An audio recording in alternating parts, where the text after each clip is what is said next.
یو ورځ پاچا اعلان وکړ په کلي کې یو حوض و.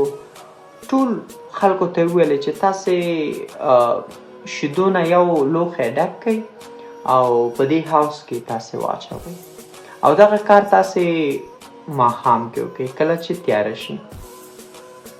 نو د پاچا امر و. په هغې وخت کې ټولو خلکو البته مالداري کوله، څاروي ساتل.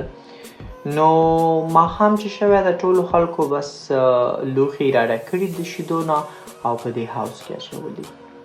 خو په دې کې یو کس و چې هغې ځان سره څه فکر وکړو چې دا ټول خلک شیدې راوړي او په دې حوض کې اچوي. که ته چېرته یو لوښی اوبه راوړې او په دې حوض کې واچوې نو څه به وشي؟ هېڅ معلومیږي نه. ولې خپلې شیدې زه ضایع کوم؟ نو دې چې دا یو لوښی د اوبو نه راډک کړی ده او په دې حوض کې اچولی دي. نو شپه ده نه معلومیږي. کله چې سهار کېږي او خلک راځي دغه حوض ګوري نو ګوري په حوض کې تکې سپینې اوبه دي.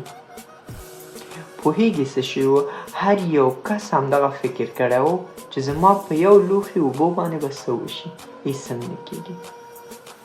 موږ افغانستان کې ډېر یو غلط باور لرو. وایو په یو ګل نه پسرلی کېږي. ولې په یو ګل نه پسرلی کېږي؟